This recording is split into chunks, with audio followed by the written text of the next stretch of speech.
Halo semuanya, di sini perkenalkan kami dari mahasiswa Teknik Elektro Universitas Diponegoro.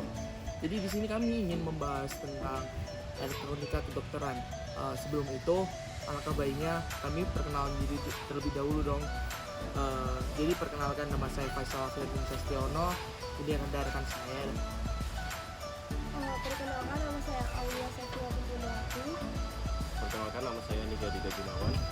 Oke, jadi pada video kali ini kami di sini akan membahas tentang elektronika kedokteran yang membahas tentang sistem pencernaan pada manusia.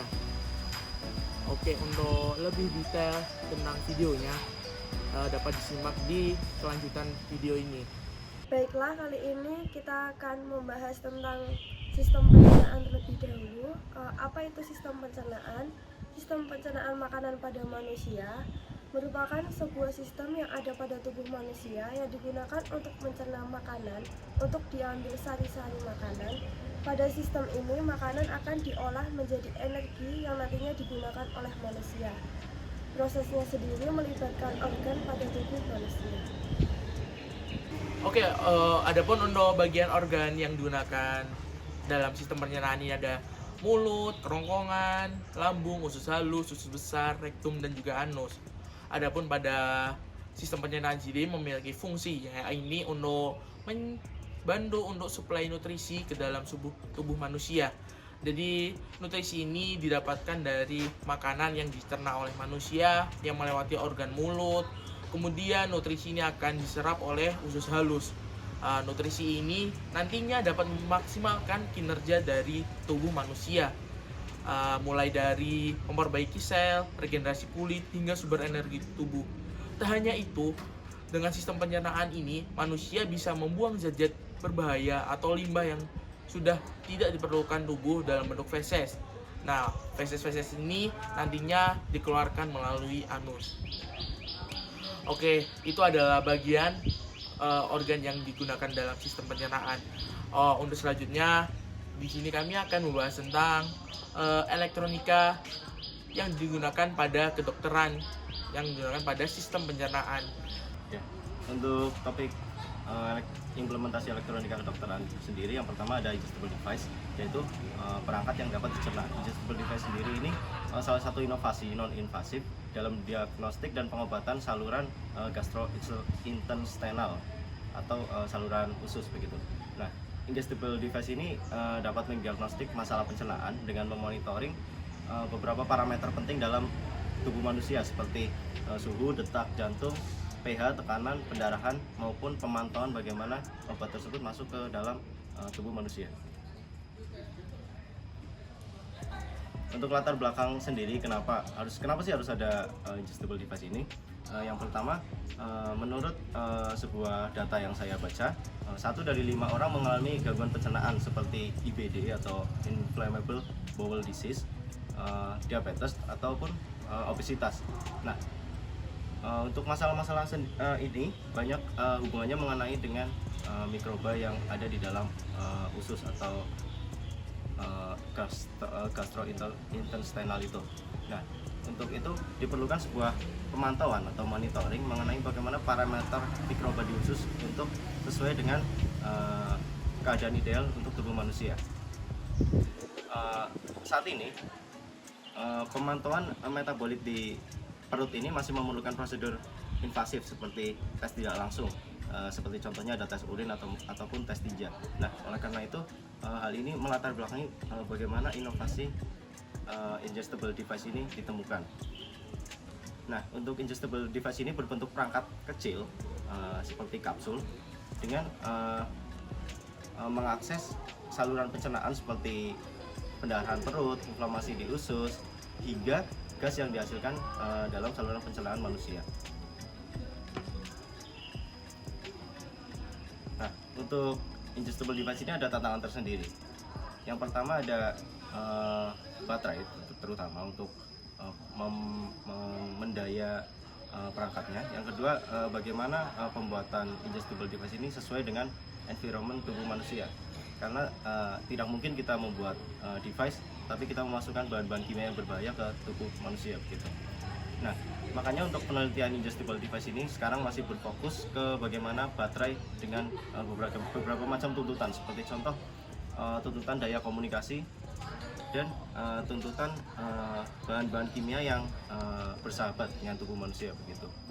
Nah, upaya untuk menghilangkan kebutuhan akan baterai telah difokuskan pada pengembangan sistem bebas baterai yang dapat menghasilkan daya sendiri. Nah, dari riset yang dilakukan, hasil yang didapat adalah inovasi kapsul biosensing yang bekerja tanpa baterai dengan menggunakan sel bahan bakar glukosa atau glukosa bio fuel cell, sambil secara bersamaan mengukur atau memonitoring perubahan konsentrasi glukosa. Nah, untuk menjawab tantangan tersebut, berikutnya akan saya jelaskan mengenai glukosa BFC atau bio fuel cell glukosa.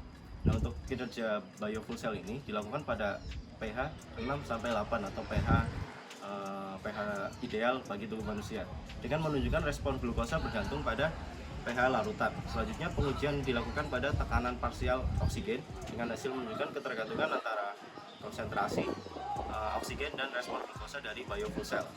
Nah, selanjutnya juga dilakukan ketergantungan suhu juga yang diuji pada pH 6,8 dan respon bio fuel cell ini terhadap berbagai konsentrasi glukosa menunjukkan stabilitas yang baik. Nah, untuk aktivasi sirkuit sendiri atau bagaimana daya dari ingestible device ini membutuhkan daya sekitar 0,4 mikrowatt dan bio fuel cell mampu menyediakan daya yang cukup di semua konsentrasi glukosa. Nah, untuk kesimpulannya, mengenai pengembangan ingestible device untuk memantau kadar glukosa dalam usus dapat membantu pemantauan glukosa secara real time dan mendiagnosis kondisi seperti diabetes serta gangguan pencernaan lainnya. Nah, teknologi ini juga dapat digunakan untuk melacak penyerapan glukosa dalam usus, mempromosikan diagnosis kondisi seperti pankreatitis kronis, dan dapat menjadi alternatif yang lebih baik daripada tes glukosa konvensional. Nah, upaya masa depan yang akan difokuskan pada mengatasi keterbatasan dan meningkatkan fungsionalitas ingestible device ini termasuk meningkatkan sensor, integrasi pemantauan oksigen, suhu, dan pH, serta penambahan sensor lainnya. Semua ini dapat membantu memahami lingkungan usus atau environment usus itu lebih baik dan mendukung diagnosis berbagai gejala dan penyakit terkait. Sekian. Untuk topik kedua yaitu nanoteknologi for inflammatory bowel disease management. Nanoteknologi sendiri yaitu ilmu atau teknologi yang mempelajari objek yang ukurannya sangat kecil yang kemudian dimanipulasi untuk menghasilkan benda-benda baru baik karakter khusus yang diinginkan. Pada dasarnya, teknologi nano merupakan lompatan teknologi yang direkayasa benda-benda baru dan berada benda yang sudah ada. Baiklah, untuk nanoteknologi sendiri dapat digunakan pada elektronika kedokteran, salah satunya yaitu pada penyakit inflammatory bowel disease atau juga disebut sebagai penyakit radang usus. Penyakit radang usus itu sendiri yaitu sekelompok kelainan usus yang menyebabkan peradangan saluran pencernaan yang berkepanjangan. Nanoteknologi memungkinkan untuk biosensor dan bahan kimia kontras gambar yang ditingkatkan untuk diagnosis, menawarkan janji untuk konfirmasi penyakit dan jenisnya yang terjangkau dan dapat diandalkan. Selain itu, nanopartikel rekayasa juga dapat digunakan untuk mengantarkan agen obat aktif yang langsung ke daerah peradangan. Keuntungan utama dari pemberian obat yang ditargetkan adalah kebutuhan obat dengan dosis rendah karena pemberian secara lokal atau terpadu dan efek samping obat akan minimalis. Diperkirakan demikian lebih dari 33% kasus IBD masih berjuang melawan komplikasinya. Selain itu, dengan perubahan nanoteknologi epidemi tuberkulosis usus dan CD, dokter kesulitan membedakan kedua kelainan ini sehingga menyebabkan keterlambatan diagnosis atau kesalahan diagnosis. Penggunaan obat-obatan konvensional dalam jangka panjang diketahui menyebabkan efek samping yang serius seperti pankreatitis, reaksi alergi, mual, dan peningkatan enzim hati, sehingga membuat penderita penyakit IBD menjadi tantangan, khususnya pada populasi lansia yang rentan. Pembedahan adalah pemilihan untuk pengobatan IBD. Namun demikian, terdapat beberapa kontroversi dalam operasi IBD. Pengantaran obat secara spesifik ke usus besar yang disebut pengantaran usus besar juga mendapat banyak perhatian sebagai pilihan terapi alternatif. Namun beberapa pertimbangan harus dilakukan untuk tujuan ini, karena dimensi skala nanometernya, pengiriman spesifik ke jaringan yang meradang, dan pelepasan terkontrol. Bahan nano menghasilkan hasil yang menjanjikan, bahkan pada konsentrasi yang sangat rendah, dan memiliki efek samping yang sedikit dibandingkan obat konvensional. Nah, meskipun mekanisme kerja IBD masih belum jelas, bukti menunjukkan bahwa kerentanan genetik, stres oksidatif, kondisi kronis, dan perubahan mikrobiota dapat menyebabkan IBD. Tetapi IBD tradisional memiliki efek samping yang merugikan, termasuk peningkatan resiko penyakit infeksi dan kanker tertentu. Selain itu, pasien harus menjalani pemberian obat jangka panjang untuk mencegah penyakit kambuh, mirolisme, dan rekannya melaporkan peran perbaikan dari selenium NP yang baru disintetis dikombinasikan dengan silymorin dan UC eksperimental. Pengobatan nano dapat membantu mengobati kondisi medis seperti IBD. Namun karena efek samping yang melekat, beberapa obat memiliki penerapan yang minimal. Karena ini adalah bidang penelitian yang sedang berkembang. Penelitian lebih lanjut diperlukan untuk menetapkan farmakokinetik, efektivitas terapi, dan perlindungan NP pada manusia. Penelitian yang disajikan sejauh ini menginspirasi para peneliti untuk terus menemukan dan bereksperimen dengan alternatif pengobatan yang potensial. Nah, kesimpulannya bahwa nanoteknologi dapat juga digunakan pada pengobatan, salah satunya yaitu pada penyakit radang usus. Nanoteknologi ini sangat bermanfaat bagi manusia, namun tetap ada resikonya. Nah, karena itu para peneliti sedang memperdalam analisisnya agar dapat bekerja dengan baik. Oke, untuk pembahasan selanjutnya ini adalah endoscopic retrograde cholangiopancreatography atau disebut ERCP. Nah, endoscopic retrograde cholangiopancreatography sendiri ini adalah sebuah prosedur yang digunakan untuk diagnosa saluran empedu, kantong empedu, dan pankreas. Nah, karena eksistensinya ini, RCP ini berubah menjadi metode terapeutik, yaitu adalah metode yang digunakan untuk pengobatan, pencegahan, dan metode lain yang digunakan oleh dokter. Nah, prosedur RCP ini merupakan pengembangan dari metode endoscopic ultrasonografi. Nah, selanjutnya pada RCP sendiri ini menggunakan sebuah perangkapan endoskopik, yaitu adalah peralatan yang digunakan untuk memasukkan kamera ke dalam tubuh manusia melalui sebuah pipa. Nah, pada RCP ini menggunakan endoskopi khusus yang disebut dengan endoskopi retrograde. Nah,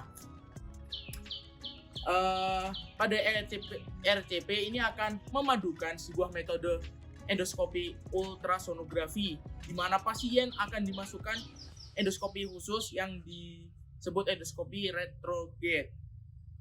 Pada tahun 2019, para badan kesehatan ini menyetujui untuk penggunaan endoskopi dengan sekali pakai. Nah, dengan tujuan agar tetap steril. Kemudian endoskopi ini akan dimasukkan hingga ke dalam usus manusia hingga ke dalam usus duodenum, sehingga alat yang digunakan ini dinamakan duodenoskop. Kemudian pada duodenoskop ini di dalamnya itu terdapat sebuah kamera dan juga sebuah peralatan yang digunakan untuk sonograf sendiri. Setelah endoskopi ini masuk ke dalam tubuh manusia, kemudian sebuah kateter ini akan menuju ke saluran empedu, pankreas, dan kantong empedu yang dimasukkan oleh dokter. Kemudian ini akan disinari dengan sinar X yang digunakan untuk memvisualisasikan bagian dalam dari empedu sendiri. Nah, metode ERCP sendiri ini digunakan oleh dokter untuk banyak sekali pengobatan, yaitu untuk pankreoskopi, yaitu adalah metode yang pankreoskopi sendiri ini digunakan untuk tujuan tertentu seperti melihat langsung penyempitan benda asing atau membedakan patologi intelektual yang bersifat jinak ataupun ganas. Jadi pada ERCP ini digunakan oleh dokter untuk melihat bagian dalam manusia yang terkena penyakit pada pankreas atau empedu sendiri. Dan jadi dokter ini menggunakan untuk melihat ataupun untuk menindaklanjuti menggunakan metode ERCP. Nah, untuk penggunaan sendiri ini digunakan untuk mendiagnosa dan penilaian tahap penyakit intelektual papilar mungkin sebelum tindakan bedah. Nah, jadi ini bisa digunakan untuk metode dokter sebelum melakukan tahap pembedahan. Nah, alat sendiri ini tuh akan masuk langsung ke dalam tubuh bagian pankreas. Jadi bila ada batu pada pankreas, nanti dokter ini selanjutnya akan melakukan tahap selanjutnya, yaitu tahap pembedahan ataupun bisa menggunakan tahap ERCP. Karena pada ERCP ini tidak ada sebuah alat yang di dalamnya ini dapat mengambil langsung batu dalam pankreas sendiri.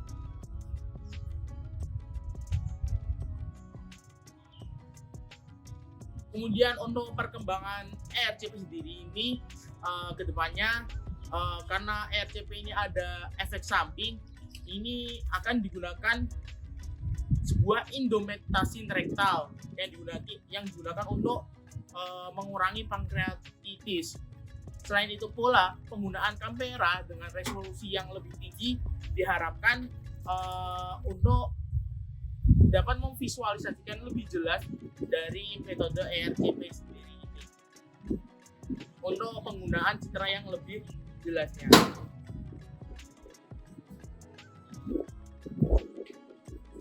Nah, itu adalah metode ERCP yang ada pada elektronika bidang kedokteran. Mungkin sekian pembahasan topik dari saya. Terima kasih. Baiklah, sekian dari video kami. Semoga materi yang kami sampaikan dapat bermanfaat untuk kalian semua. Terima kasih telah menonton video ini. Sampai jumpa.